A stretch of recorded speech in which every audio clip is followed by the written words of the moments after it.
Note: the name of this movie is titled, Even the Devil Wouldn't Do This.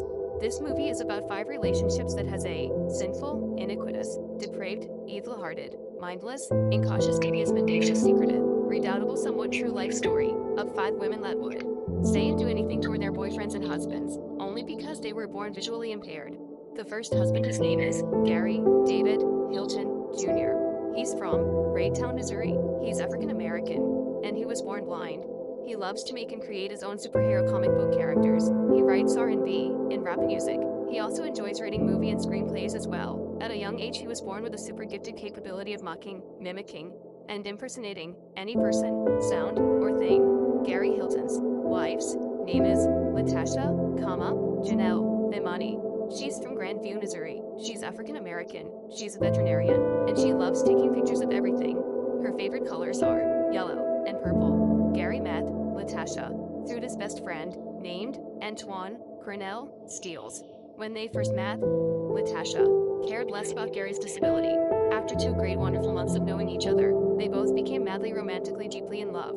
After a year and a month, Gary proposed to Latasha. He did everything for her, and she did everything for him. She was kind, sweet, caring, thoughtful, and generous. That was until darkness revealed its legitimate identity. Latasha always wanted children, a part of her future someday. Gary wanted to please his woman in every way he possibly could. They wasted no time being intimate and creatively sexually with each other.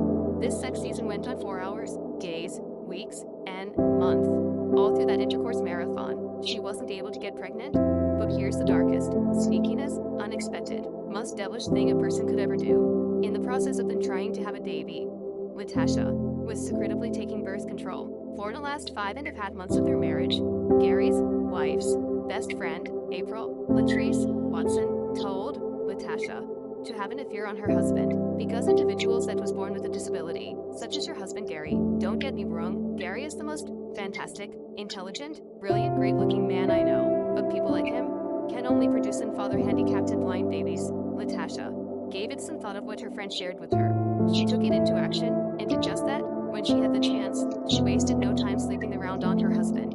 She was extremely promiscuous with 8 different men, but one of the men happened to be her best friend from her childhood years.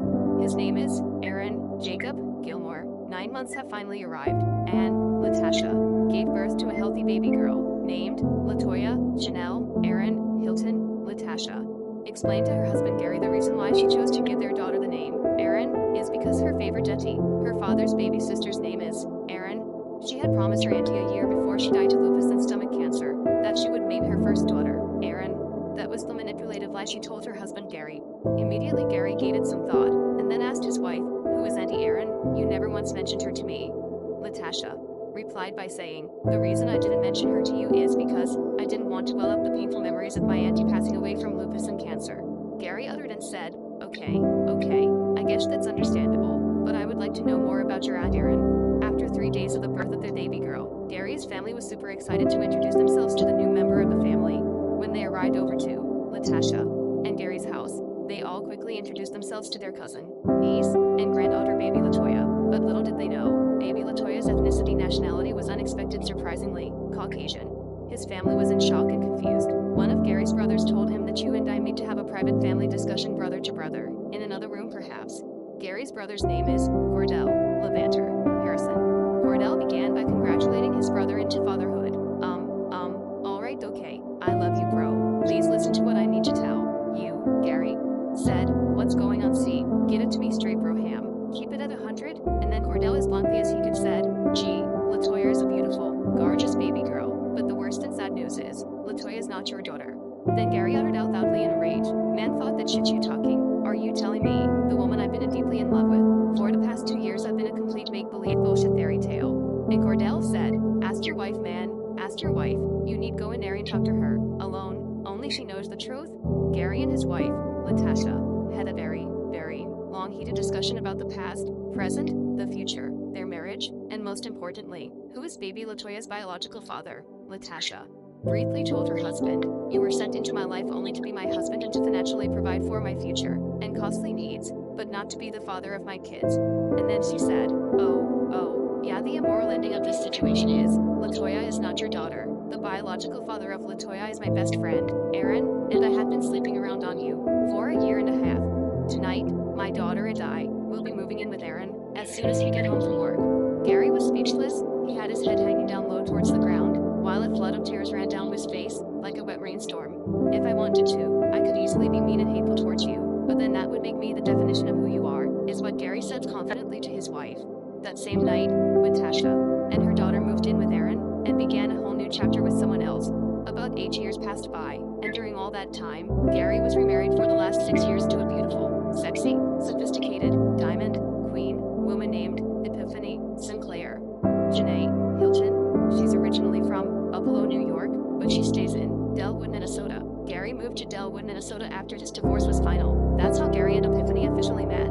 She's African American, Swahili, and Italian. Her career occupation is a name brand clothing and shoe designer. In other news, in Grandview, Missouri, Karma finally caught up with Tasha and her family. Come to find out, in the last 2 years, Tasha had been suffering miserably from a rare eye disease called Usher syndrome. She now has the sight percentage of 20100. She's 25% blind in her right eye and 50% in her left eye. She wears prescription glasses and uses a CNI dog for mobility and traveling purposes. A year after Gary and Tasha got a divorce, Tasha and Aaron wanted absolutely nothing to do with their daughter Latoya, so they gave her up for adoption. But here is when the story gets brighter. Latoya's foster mother happened to be Gary's current wife, Epiphany. Epiphany's family has a globally nationwide company called HCCN. It stands for A Home for Children's Care and Needs. So when Gary relocated to Delwood, Minnesota, he had met Epiphany at her clothing and shoe store. He went in to purchase some clothes, shoes, and a pair of sunglasses. As soon as he entered the shopping center, right then and there, Epiphany sculpted him out of the left corner of her eye. 17 minutes had went by, and then she kindly approached him and said, "Hello, my name is Epiphany." And Gary smiled blushfully and said, "Hi, hello, my name is Gary. I believe I found everything I came in here for." And then a 7-year-old little standing next to Epiphany said to the unsighted man, "Hi sir, I'm Latoya. Hi are you?" When Gary heard that name Latoya, he asked Epiphany, "Is this your niece or daughter?" "Miss, Mrs. Winterborn. That's my last name, Mr. Hilton. My last name is Hilton." And the little girl then said to Gary, while laughing innocently, "You and we have the same last name, Hilton and Hilton." Text field.